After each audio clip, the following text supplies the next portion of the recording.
Olá, como vocês estão? Primeiramente, antes de começar o tema do vídeo, eu gostaria de agradecer demais a todas as pessoas que se inscreveram no canal ao longo da semana, dessa primeira semana do canal.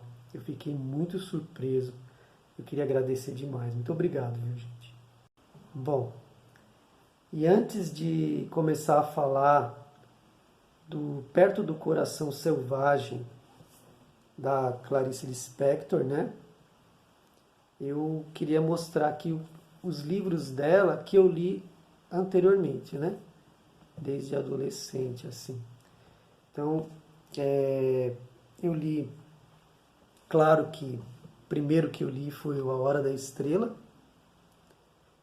E é curioso que A Hora da Estrela eu li 3 vezes. Eu li durante a adolescência, né? Por curiosidade. Depois eu li porque estava na lista do vestibular, né? De livros obrigatórios para o vestibular, segunda vez.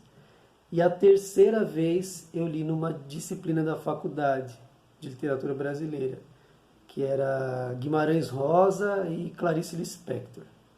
Então, li novamente A Hora da Estrela, inclusive o livro foi esse, nessa edição, e ele tem algumas marcações assim a lápis de quando eu fiz o trabalho. Eu li 3 vezes, sim. Aí, depois eu li outro romance dela, que é um romance bem complexo, assim. Eu acho que é o romance que mais tem fluxo da consciência, que a história acontece não na narrativa, assim, na ação das personagens, sim no interior das personagens, né? Que é o Água Viva. Eu li o Água Viva e depois li mais 2 livros dela de contos. O Laços de Família, né? E o outro, eu não sei por que cargas d'água não está aqui comigo, que é o Legião Estrangeira. Não sei onde que ele está, não sei se eu emprestei, não me lembro. Agora que eu vi aqui, no Laços de Família, tem um conto que eu recomendo para vocês, para quem não conhece, que se chama A Menor Mulher do Mundo. Quando eu li esse conto, eu fiquei de queixo caído. A primeira vez que eu li foi na disciplina da faculdade. Depois eu li diversas vezes. Porque é absolutamente de embasbacar, assim. Recomendo, leia A Menor Mulher do Mundo. Acho que encontra na internet facilmente esse conto. E se você não encontrar, tem no livro Laços de Família. Então vamos ao Perto do Coração Selvagem. Livro de estreia da Clarice Lispector. Ela publicou em 1944. Ela começou a escrever esse livro aos 17 anos e publicou aos 19. Né? Esse livro aqui, de estreia, vamos começar pelo título, né? Perto do Coração Selvagem, na epígrafe do livro, diz assim, abre aspas, né? Ele estava só, estava abandonado, feliz, perto do selvagem coração da vida. James Joyce. Então acredito que era uma influência para ela, pelo menos naquele momento, né? Então você vê que essa questão do fluxo da consciência, né? Que a história acontece muitas vezes mais no interior das personagens do que a ação propriamente em si. Você já vê marcado aqui no livro da Clarice. Então, o livro ele é escrito em terceira pessoa e em alguns capítulos você tem fluxo da consciência. Em outros capítulos você tem a ação, né? A narrativa, a história. Então, não que ela intercale. Não é um com capítulo, ação, outro, não.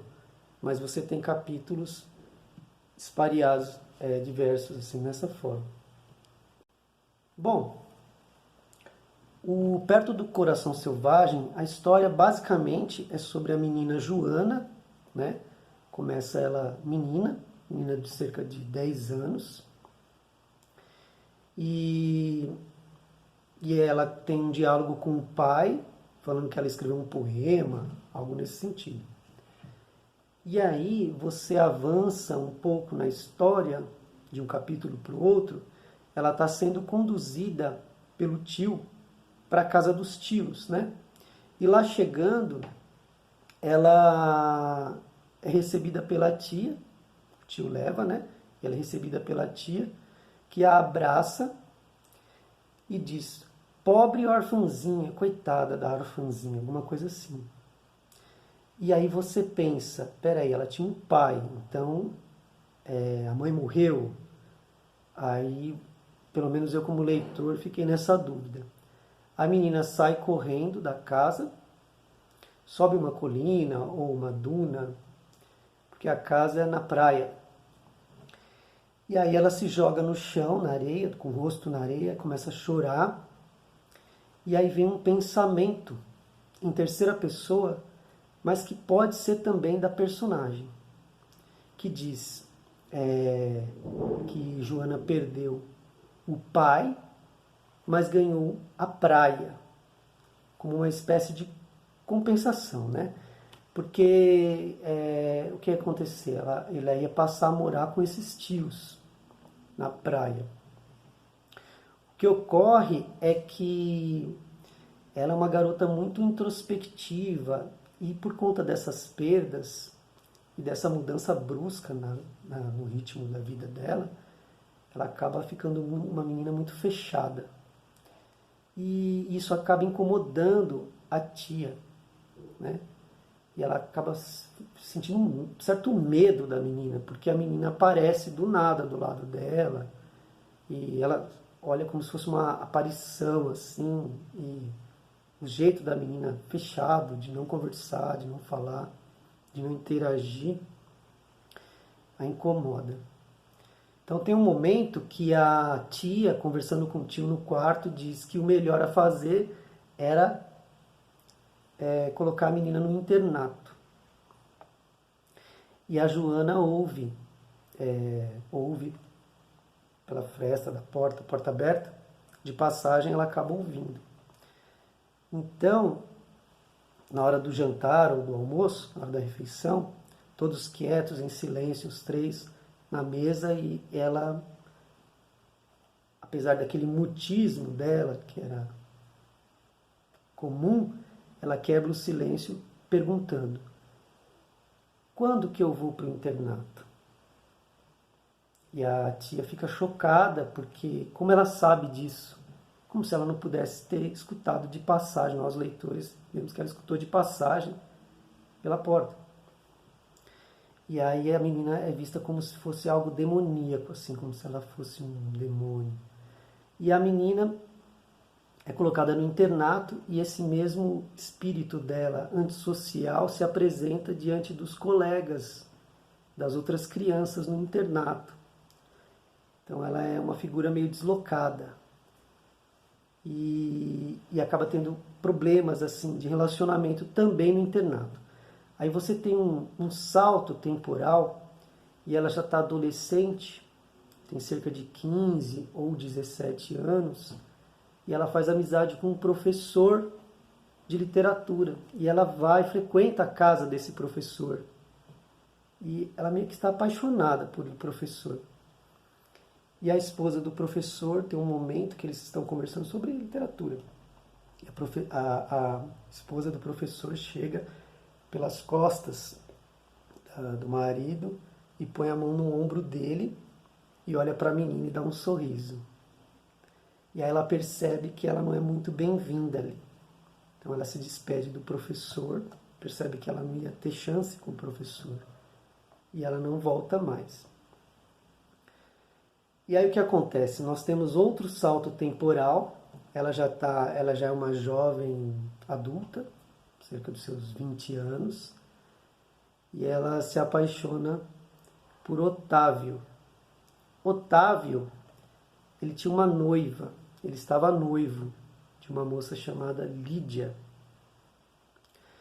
E ele acaba abandonando Lídia para se casar com Joana. Então ele casa com Joana. E quando eles se casam, descobrem que Lídia estava grávida. Então ele se casa com Joana e deixa a ex-noiva grávida. Tem um capítulo que Lídia chama Joana para conversar. Então você tem um embate entre duas personalidades completamente, vamos dizer assim, opostas. A Joana é uma jovem amarga, né, também pelo que ela passou na vida. E Lídia já é uma moça mais solar, assim, embora ela tenha perdido o noivo, né? Ela está grávida. E ela recebe Joana em sua casa.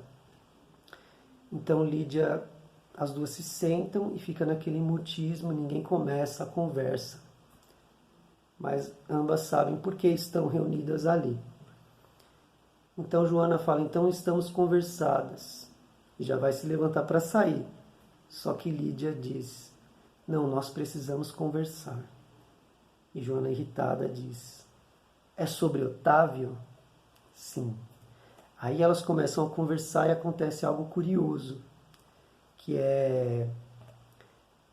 Joana diz que não tinha a menor pretensão ou intenção de casar, que ela nunca viu no horizonte da vida dela casar, constituir família, ter filhos, que isso para ela não significa nada. E Lídia já ao contrário diz, não, para mim eu cresci sonhando em me casar, em constituir família e ter filhos. E eu tive esse meu sonho roubado, né? E aí Joana olha para ela e fala assim, então vamos fazer o seguinte, eu sou uma mulher e eu mereço ter um filho. Eu só quero ter um filho com ele. Então eu engravido dele e devolvo ele para você.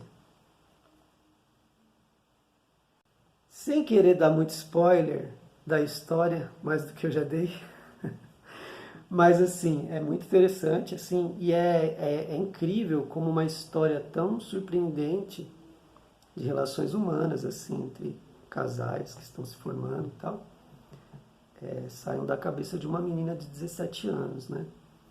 Claro, ela pode ter ouvido essa história, ela não vivenciou isso, não viveu isso, mas ela pode ter escutado alguém comentar algo desse tipo, desse gênero, pode ter fantasiado também alguma coisa, assistido algum filme, não sei.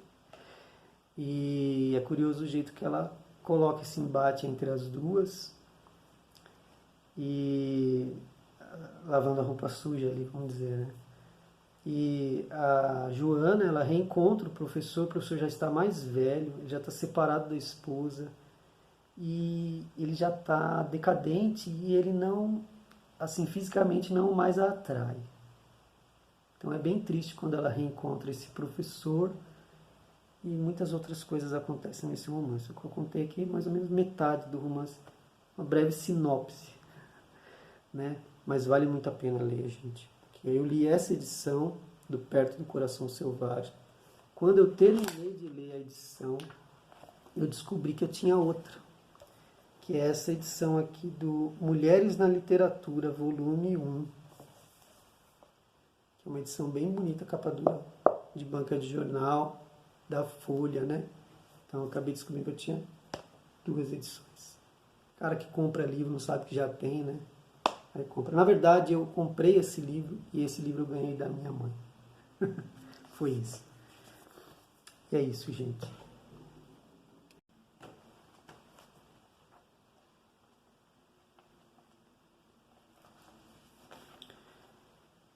Isso vem contra mim, pois eu não pensava em me casar. O mais engraçado é que ainda tenho a certeza de que não casei. Julgava mais ou menos isso. O casamento é o fim. Depois de me casar, nada mais poderá me acontecer. Imagine, ter sempre uma pessoa ao lado, não conhecer a solidão, meu Deus, não estar consigo mesma nunca, nunca. E ser uma mulher casada, quer dizer, uma pessoa com destino traçado. Daí em diante, é só esperar pela morte. Eu pensava, nem a liberdade de ser infeliz se conserva porque se arrasta consigo outra pessoa. Há alguém que sempre a observa, que a perscruta, que acompanha todos os seus movimentos. E mesmo o cansaço da vida tem certa beleza quando é suportado sozinha e desesperada, eu pensava.